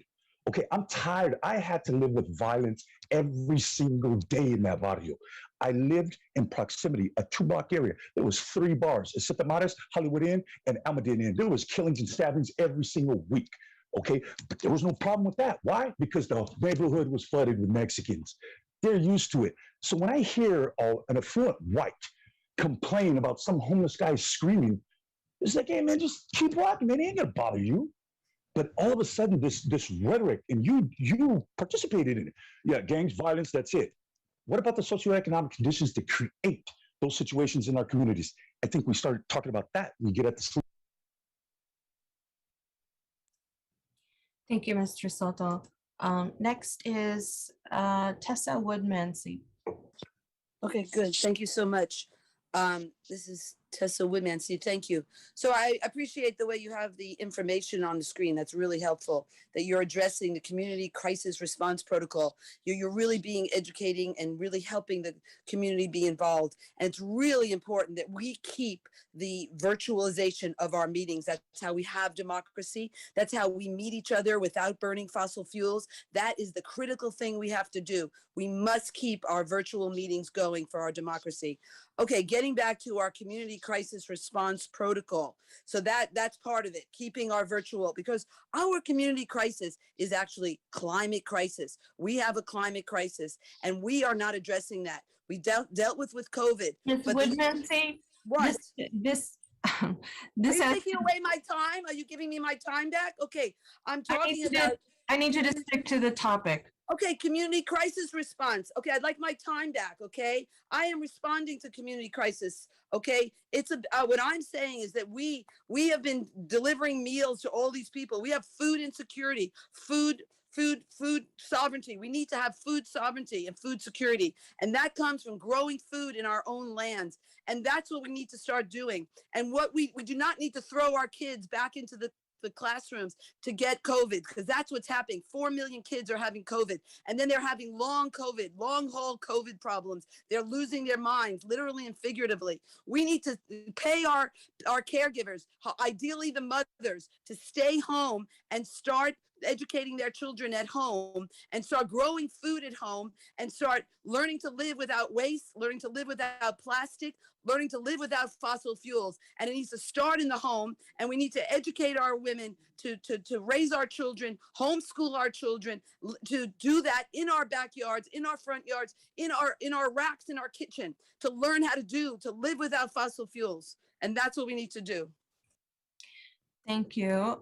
Next is Nick Kawada. I apologize if I didn't pronounce that correctly. Nick. Completely fine. Thank you, Councilmember Arenas and the staff. I do want to introduce myself. My name is Nick Kawada. I am the Policy Director for Silicon Valley Council of Nonprofits. And we have been in close proximity and working with many of the nonprofits who are best providers. And I wanted to thank the city so much for a meeting that we actually had together on July 1st with many of these providers to discuss some of the things that are actually covered in this memorandum. So, we were happy to hear that there was going to be additional support and resources as allocated by the city. But we did want to emphasize the fact that we do have a continued relationship. We are looking forward to more productive meetings with PRNS in the future. And we will be in communication and available for any sort of feedback, any sort of insight that the nonprofits can provide in this arena. So thank you very much. Thank you, Mr. Kawada. All right, I'm going to go back to my colleagues and Councilmember Esparza. Thank you. And it was brought to my attention that I was logged in as Councilmember Carrasco for the first half of the meeting because she had helped me out with some technical issues that I was having. So anyway, I did fix it during the last item. So I do have some questions. First off, I did want to clarify from the staff memo, the motion, because I made the amendment to the budget item in June. The motion was this was funded. It needed to come in under 500K under the ARPA fund. So I did want to make that clear, Angel. So I'm happy to work with staff to make sure that this additional funding comes forward. And I'm happy to do that offline. And so I did want to ask and follow that up in terms of what work has been done over July to sort of identify the under 500K cost estimate. I know there are 3 positions, but that was my question. I don't know if that's for Angel or Petra. I'll take that. Who wants to take a stab at that? Yeah, I'll take that, council member, and then PRNS can fill in anything else. So first of all, just clarifying the actual budget direction. So the amount of money wasn't actually included in the budget. However, there was very clear direction to work with the city manager's office and the budget office to identify, to have this come in under $500,000, to look at ARP, American Rescue Plan funds, and or any other strategy. So that work has already started. So we are doing a review based along the lines of ARP criteria. So that's happening literally now as we speak. And on a parallel track, we're also, as they say, sharpening our pencils to really take a look at identifying other funding streams to meet that $500,000 increase, as you stated. So absolutely, that work is in progress now. We're hoping that over the course of the next 3 to 6 weeks, we'll have some more definition on that. Okay, because it was approved sort of in theory and then to come back for the October ARPA discussions. And so I just don't want to lose sight of that to get this important work funded. Absolutely. And then I had a few questions. One is, how are we adjusting our contracts with schools moving forward, right? Schools are opening back in person, at least they are today. We don't know what's going to happen 2 months from now or 3 months from now. But how are we coordinating with the providers and adjusting those contracts so that the work does continue, but in a realistic way? Yeah, I think that that is a challenge, and we are in the middle of negotiating and executing the agreements for this coming cycle. We don't know what's out there, but what I'm going to do is I'm going to ask, Petra to kind of chime in on what the status is there, because it is a point of concern looking forward, and we're trying to be flexible in the way that we approach this coming year, not knowing exactly how things unfold.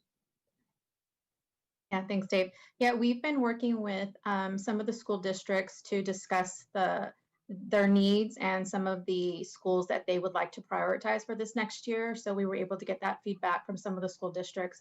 And then we've been working with the agencies to look at if those schools are included in their current scope, and if not, if we can identify those agencies that have the capacity to add those additional sites in their contract. And we're currently finalizing those awards and the scopes for those for the next coming year. And so the schools have really expressed a need, and we have been working with the districts. And our next step is to connect directly with the schools. Okay, and so then are we also acting as a liaison? I earlier in the year, I had to sort of insert myself because one of the best providers needed something from one of the school districts, and so I go to the school, and so I brought them together. But it's, it's clear that the city plays that important role of ensuring that each entity gets what they need out of it. We're the link in that relationship. We really, and that was just kind of interesting to see that continue, that as organizations change, and particularly during COVID response, that we still play that important link in that relationship. Yeah, over the last several months, myself and the interim senior analyst have really held several meetings with the school district. So we definitely played a bigger role this last year, just anticipating the high need at the schools. And so we've been doing a lot of coordination work, but we were also looking to have some additional resources that can take on that role, and long term. But we definitely stepped in because we know there was going to be really a high need for better coordination and for services at the schools. Okay, and thank you, Petra, for bringing that up, because that's really important. I know there were 3 positions identified in that MBA, what is it, number 3, and I think it was the coordinator position that was going to help with that. And so it really highlights that need, because I will share, we've had a number of conversations about BEST, or my office, and Councilmember Carrasco and Vice Mayor Jones and the mayor's office. Like, we've had a number of conversations, but it wasn't until May or June that all of a sudden I saw that it was the school districts, that we were having these issues with. That was not something that I had heard prior to that. And so, regardless, I think that coordination and having someone identified to do that is a really important piece moving forward. It's that on the ground coordination, talking with the partners, providing them support, but also making sure we get information that we need. I think that's huge. I had another question. So the RFQ development, so when do we get a chance to look at the new requirements before they come up at the end of the year? When does that come to NSC? I didn't see that in the memo. So we're currently drafting the document. We're planning to release it in January, and I'll defer to either Dave or CJ on when we can potentially bring that back to NSC before we finalize it. Yeah, we would need to agendize it. It's not on the work plan as it stands now, but that's something that we could definitely bring back to you as we move along in developing, the RFQ for this coming triennial period. We are working with consultants to update our eligible service area theories of change. And we'll be looking to incorporate that in terms of, outcome measures and performance measures going forward. So we're setting ourselves up for success in the next triennial period. So there's a lot of work still to be done. I'm not sure exactly what the timing would be, but, I kind of look to maybe the committee to kind of, give us a little bit of direction there. So when would that come to before NSE? Would that come before us in October? You know, I think October, maybe November would probably be an easier reach point for us. I'm not exactly sure how this is going to unfold because there's still work that we're doing. There's also the Mayor's Gang Prevention Task Force Strategic Plan. We're revisiting that. We're just kicking off that process. So all of those things will need to be incorporated. I'm not sure what the timing is in terms of you know, getting back to the committee. Dave, when are we releasing the RFQ? Is that going to be in? Our plan is for January. Yeah. So let's, you know, I'll work with Angel's office to, you know, to see appropriate time frame within the NSE calendar, because I know, you know, the NSE agendas were just approved. So Angel, I guess we can work on figuring out a best time frame for that. Yeah, Councilmember, if it works for you, I think that's a good idea, and perhaps we can work through the chair and coordinate whether we bring this formally to NSC, or there's also other avenues where we could use info memo, get this information to you in advance of it getting approved and released, so that at the end of the day, what's important is that we get your, you know, kind of your eyes on this. So if we can coordinate that offline, and then we could kind of, you know, figure out the timeline either through NSC or another route. But I'm hearing clearly that you want to see it before it gets released. Yeah, I mean, I definitely want to see it.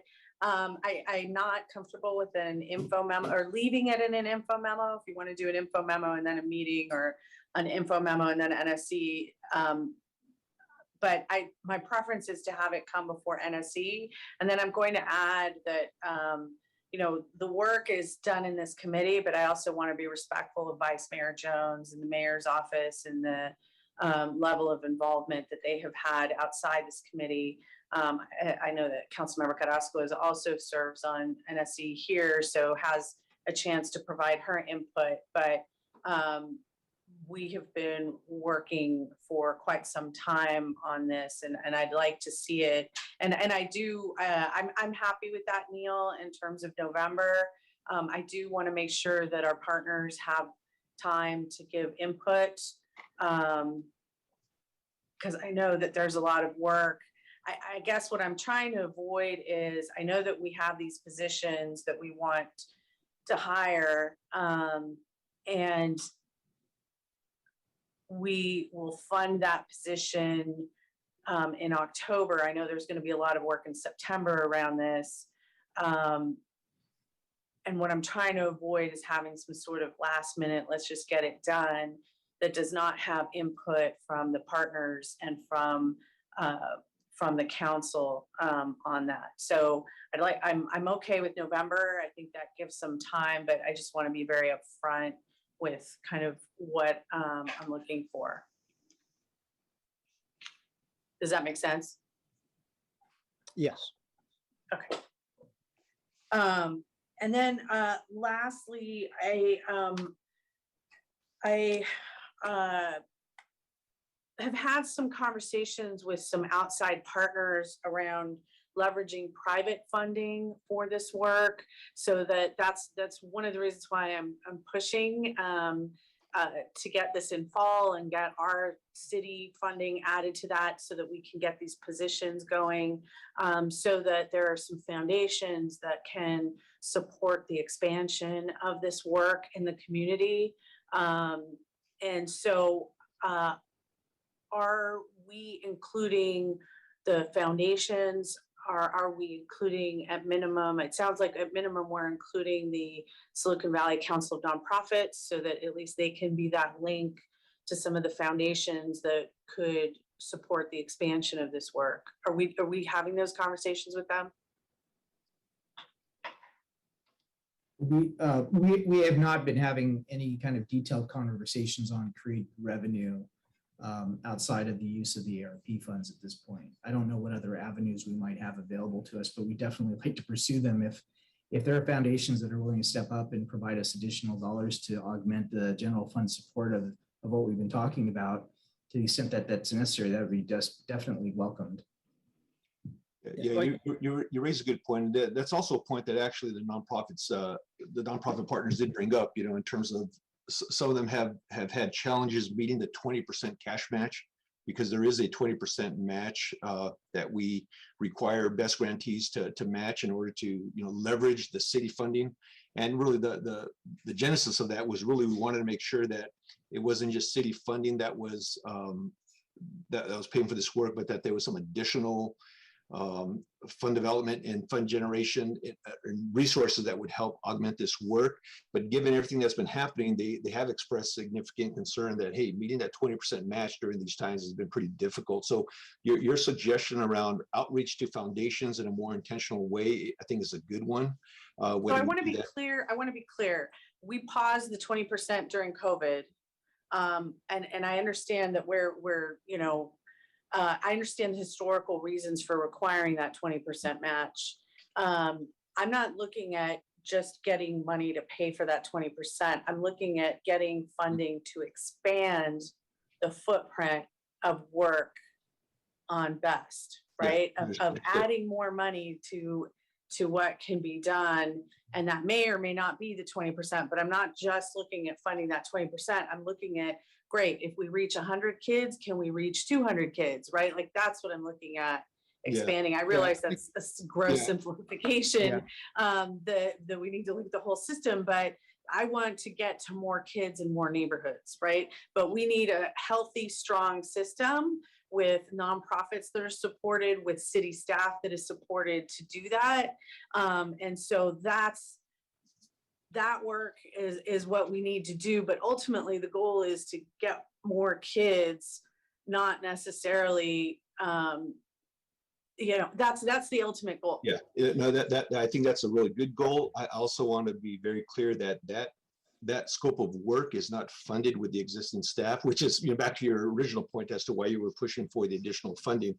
That is definitely something that we would need to resource, because it is a very, significant workload, but definitely will pay dividends. And actually, I think it's the right thing to do right now, presently unresourced. Okay, all right. So I'm like to have conversations offline about how to do that. I think, we're going to add money to this system, our own money to this system, to pay for much needed staff. But my goal is how can we get more funding for nonprofits to get to more kids, right? I mean, that's really the ultimate goal. And I think that we might have to do some of that concurrently, a little bit. And then as this work with the consultants finishes, and then, because that's really important work, then we can move faster with some of the foundations to expand. But we do need to expand this footprint. Can I just add something? If you don't mind, this is Andrea for Shelton Deputy Director. Just two additional things that, we do solicit and bring in over $2 million in grants, right? Through everything from CalVIP, from the state, and to other partners. And at times those are for BEST providers. Sometimes it is for our own programs. So we can make sure that you see what outside funding is coming into the program. And I think in terms of like philanthropic support, we can add an additional layer into our strategic plan engagement around to those philanthropic groups, locally, regionally, nationally. And I do think when it comes to violence prevention and intervention, we know the healthcare system is interested in this as well. So we can add in a layer into the strategic plan engagement to make sure they know what we're doing and what our goals are for enhancing it, or to your point, enhancing the footprint. Thank you. Yeah, that's awesome. And anything that we can do to help on the elected side, I really believe in BEST, and I know the city has had our challenges over the years, and and BEST has been around, what, 25 years now ish, 25-ish years. I'm trying to remember. And I just feel like it's the best kept secret. It's what other people want to be doing, and here we've been doing it so well for so long with relatively little, that it's just people just kind of take for granted, and institutions take it for granted. And I think we should be leveraging that philanthropic support, because we have the most experience doing this work. And at a time when we need to expand it, they can support the system, just as the city is investing more in the system. They can invest more in the system to serve neighborhoods that really need it. So, all right, that's it for me. Thank you. Great, thank you. And while we're on that subject of expanding the footprint or the capacity of the programs to serve more youth, I know that we have probation county on board, and Andrea, you just expressed also the health department. We've seen that in some of our neighborhoods already, or some of that investment in our neighborhoods already. I just wonder if there is also some coordination happening with maybe some of the studies that or some of the collection of data that's been happening now. I was speaking to somebody, and I can look this up a little bit later, but basically what it came down to, we were talking about sexual assault, and I think, you know, there's this line that crosses between the reason why most young girls get involved in the juvenile justice system is typically as a reaction or lack of support due to some sexual assault history. And the probation department was already doing some of that data collection to see what that correlation is in terms of sexual assault impact on young girls and how they get involved in the juvenile justice system. And if we know that that's the trend, and we know that that's the, you know, we recognize that. I mean, there's research that already recognizes it in other parts of the country. We're just doing this locally. That we would also develop a plan to address that, to be gender-based and specific. Because we do have a crisis response for shootings and you know, visiting the hospital and supporting the victim there. And that's very, I think it's gender specific. If we look at how many men or boys or young men are involved in that kind of crime, I would probably say this very minimal in terms of women, and the crimes that women are involved in are slightly different. And so there also needs to be some very tailored plans for a crisis response that has to do with the trends of the crimes that impact women. And if sexual assault is triggers their involvement, then we should have a better alignment between what we have seen. And I've expressed in many different meetings in the last 8 years has been an increment in sexual assault, specifically for girls under the age of 13 and 16. Those are the highest numbers that come from our police department.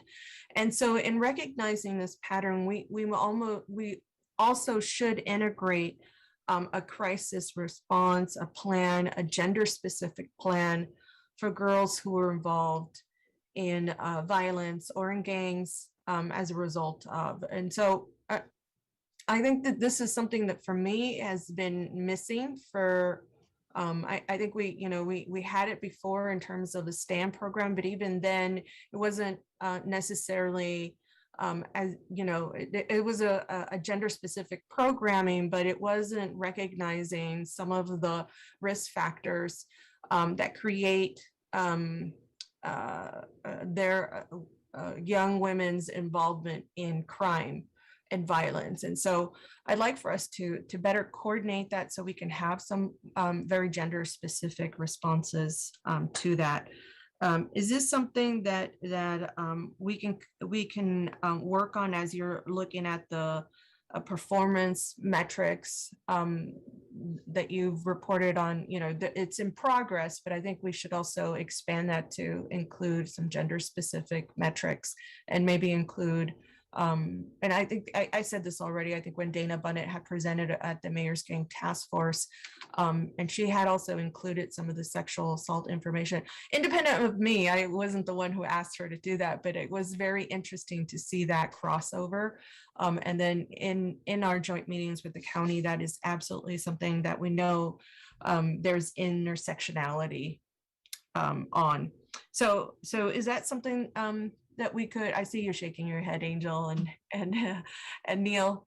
I'm guessing this is something maybe we can incorporate. Yeah, no, I think we could definitely do more in that area. We actually do have a female specific focus and team, although I will tell you this, you know, consistent with what you're saying, I definitely think we could expand that, especially learning, you know, kind of a lot of the more emerging trends that have been happening around young women. But let me turn it over to Andrea, who can give a little bit more detail about what we're currently doing, but clearly we could expand on that. But Andrea, if you want to. Sure. Thank you, Councilmember, for bringing this up. We are proud to have a dedicated female intervention team that is trained in gender-specific interventions and responses. Yes, it is tailored towards those young women who are affiliated or associated with gangs, but we're also proud that the best providers also serve young girls. I believe, and we already have those stats, we can confirm with Petra, but we serve approximately 50% male, 50% female through the best providers. So we are serving through our prevention and intervention and the deeper end programs. We do serve females.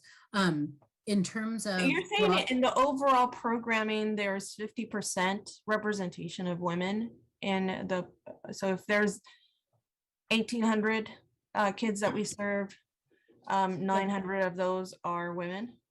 We're going to double check, but Petra, I don't know if you have that. It does fluctuate, but we have been looking to strike a balance between male and female participants in BEST as we move forward. So yeah.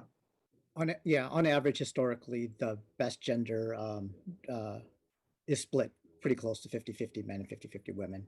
And I think just one other, as you know, I always love to like support our staff and through the female intervention team and clients who have come through. We've actually have a number of staff who have come from female groups when they were younger in high school, and now we've hired them as staff. And the strategic plan of the Gang Task Force a number of years ago identified, exactly what you were saying as a trend where gangs were, continuing to utilize younger girls, and getting them involved in this effort. And so that establishment of the FIT, or the Female Intervention Team, was one of our first solutions toward that, as well as expanding some of the eligible services for the best programs to focus on that. Mm-hmm. But yes, more. I just really wanted to clarify though on the community crisis issue in terms of how we would do a response protocol. I'd really like the team to go back and discuss with our nonprofits that are also experts in this field, because a community crisis response for a gang homicide that is very, there's potentially retaliation, right? There's a strategic effort behind that. But I think I hear you loud and clear. We need to figure out what our response is. But sexual assault is so very different, right, from a interpersonal perspective. So we will go back and kind of think through what that might look like, and how again, or whether it's our FIT team or the best providers, how we can think through how we do that intersectionality, right? Because it's everything from teen pregnancy prevention to just females and whether it's their social emotional health, it can be all connected to gang involvement. So we'll take a look at that and get that. Well, I think it's a good time for us to align our efforts so that we leverage the resources within the school districts, within the nonprofits, within here, the government, because each circle and level of service is going to help support those same kids, right? But if we are not thinking of gender specific programming or strategies, we're going to miss those, and we're going to continually to miss those. I don't know if you all have seen, and I hate to be bearer of bad news, but there was an 8-year-old who was raped this week. Somebody broke into their home and did that while their family was still in the house. And so for that child, if that child doesn't receive the support that they need, typically there'll be some responses that are going to provide them with a track of, a second. Research shows there almost is a second sexual assault incident, or more prone to a relationship that has violence involved, or sex trafficking and getting groomed for that. So we want to make sure that we interrupt those cycles. And I'd love for some of you, and I don't know who in particular, but I talked to Supervisor Chavez, I think it was last week, and we wanted to set up another joint meeting for sexual assault. And so I would want you to be involved in that conversation, because these different conversations need to start getting connected a little bit more thoroughly. And I apologize if I haven't been the one who has extended the invitation, but of course, you have heard me probably a million times talk about this topic, and I'll be talking about it incessantly until we have some real solutions that are just baked into our systems, and that it's not up to an elected or anyone in particular, but that they're just prompted by a response for the men and women, because there's boys and girls within the system that are getting impacted. So okay, well, thank you. And then I'll keep you all informed in terms of what the next meeting is, but please be, we have already a child well-being related to a little bit more to child care, but certainly something that probably would interest many of you, a joint meeting with the county to talk about that and to coordinate services. And, for us and on behalf of the city, a lot of that is after school care or classes, on-site classes. And so we need to start thinking about how to maximize our resources to serve more children. So thank you so much for bringing that up, Councilmember Esparza. And I think, were you the one who did, you've already have a motion on the floor? No, but I'll make a motion to accept the report and bring back the qualification, bring back the requirements to NSE before January 2022. And we can talk offline and obviously with the chair on when that would be, so that we could have time to review that. That's Great. The motion. Great. And can we include in there the gender specific conversation that we just finished having? I would appreciate that. Thank you. I forgot that, and to include the gender discussion. Wonderful. Thank you. I appreciate that. A second? Second. Awesome. Ruth, would you help us with a roll call? Jimenez, Yes. Esparza, Yes. Carrasco, Aye. Arenas. Yes. Thank you. Perfect. Thank you. And thank you all of our staff for providing all of this wonderful programming and support. More importantly, the support really for our youth out there. It's a lot of work and it's taxing, and I really appreciate it. And please let your folks who are out there in the trenches know that we really appreciate it. We know that this particular last year is absolutely significant in terms of the well-being of our youth, and hopefully keeping our kiddos out of danger. And so thank you so much for all that you have done. And I look forward to progressing on BEST. It's always so exciting to me to see the different iterations of the BEST programs, because it only gets better. So I appreciate that. All right, so we're going to move on to open forum. And Chris, we have a letter from the public. I'm not sure if am I supposed to read that, or is that just for our records? I think it's just included in the record, so I don't think you need to read it. Okay.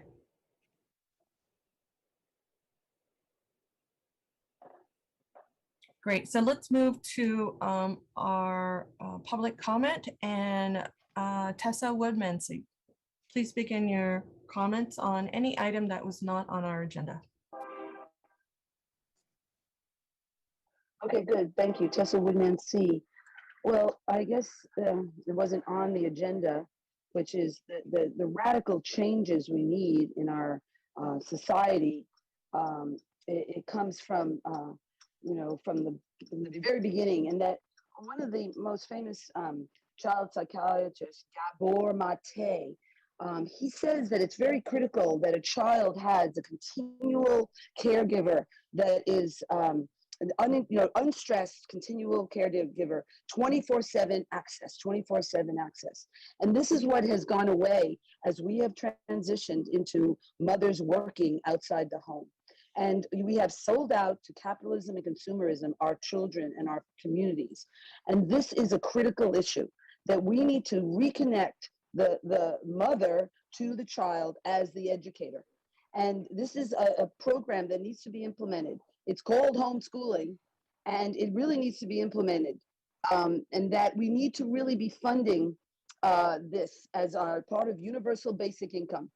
And so that we take the place of the corporations and capitalism that has paid women to go into the workplace and put it back into the values of taking care of raising our children. And when we hear about all the sexual abuse and all the crime and violence, and it's getting lower and lower the ages, we have got to look at and what's happening with our children. Oh, and don't forget about all the diseases in terms of the mental, the ADH, and all the issues that mostly the boys are very broken. So we really need to connect back the mother with raising the children and bring that into a universal basic income to provide that. And then she stays home, raises the children, and the curriculum has to be agricultural based, that we're growing food, as it needs to be a thematic curriculum. And all of our education can be learned from that, as they do in the Philippines.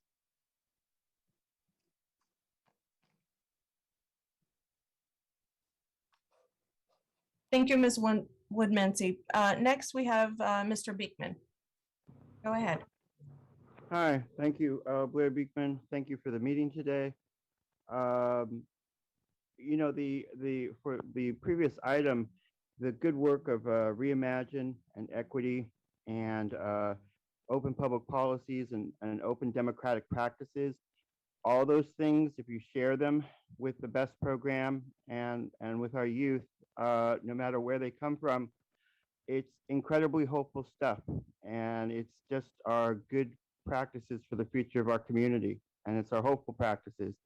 So I hope you can share that, and that's how we can build our good future, my planning and hoping. A thank you to, I guess first to Councilperson Arenas about yesterday for speaking about affordable housing issues. I mean, we're at a time to begin to consider this fall the ideas of truly affordable housing ideas. And Councilperson Arenas set a really good course how we can talk about these things this fall, about ELI, VLI, and mixed income. These subjects should be safe to talk about. I hope we can. And thanks again for her words and her work. Councilperson Carrasco was on KPFA this morning and talked about issues of the Reed Hillview Airport. It was a very good report, and it's very clear. I talked about these very same issues at county meeting today on land issues, thank you for her work, and hopefully we can work on this issue well. With 25 seconds, I hope we can talk about the future of open democratic practices this fall, and that the VTA put us kind of in this secretive, defensive, warlike setting. I hope we can talk about, open democracy and good policy making for like the subcommittee process, for the future of the city charter process, which I'm sorry I talked about yesterday, made so positive. Good work, how we can talk about these issues in the future. Thanks. Thank you, Mr. Beekman. Next, we have Mr. Soto. Go ahead. Yes, Paul Soto from the Horseshoe. Thank you for the meeting. I'd like to affirm what Blair stated about your advocacy, Councilwoman Arenas, because it's not. I don't see what is happening in the community reflected back to me a lot of times at these council meetings, and you have to understand that there are human beings, billionaires, that don't care absolutely anything about our lives, nothing. Our lives are meaningless. They'll talk about fish, they'll talk about trees, but human life, get rid of them. We have to accept the fact that this is no longer an agrarian culture. It's no longer an agrarian economy.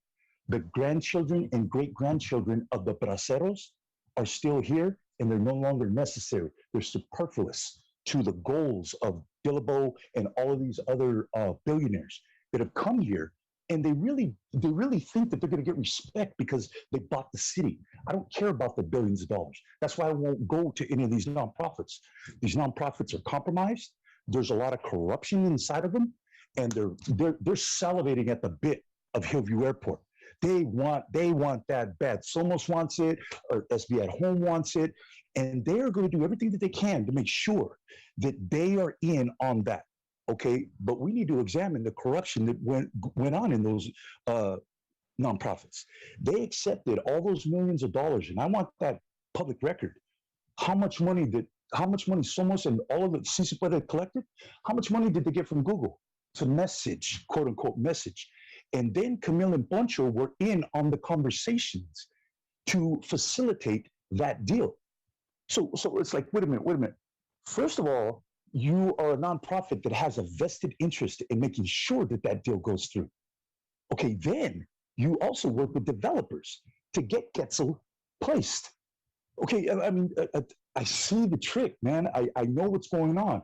And actually, there was an attempt on my life as a result of it. And that's going to come out. Okay, as a result of me finding out what was going on in that corruption in all those organizations, there was an attempt on my life as a result of it. And I'm telling you, we need to start rooting.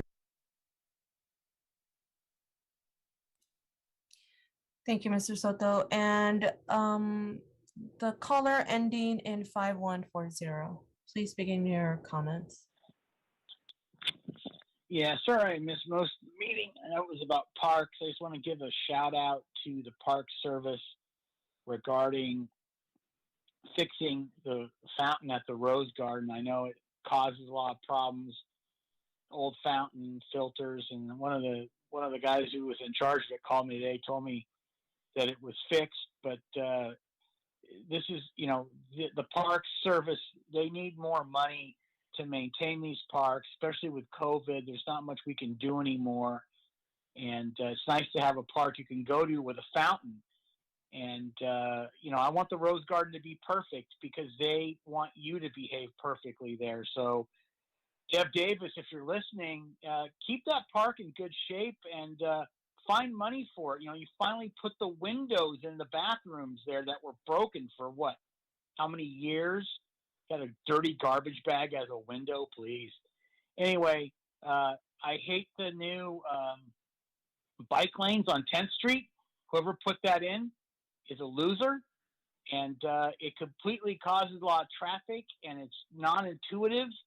And how do you have a bike lane that dead ends into this off-ramp to Highway 280? Whose brainchild was that? This Vision Zero and road diets and everything is a bunch of crap, and it should be, you guys should stop doing what you're doing and rethink how the bike lanes are going to be or not be, because it's terrible. Only an idiot would have done this. And I think that you should get rid of any any and all new road diets coming up. There's probably going to be one on Hillsdale, and I can't wait to see what a disaster that it's going to be. Thanks, Pam Foley, for that, by the way, if you're listening. I'm sure you or your minions are. And once again, thanks to the Park Service for fixing the fountain, and keep the racist park police out. All right, I think that ends our public comment. Ms. Woodmansee, I believe you have already spoken in public comment.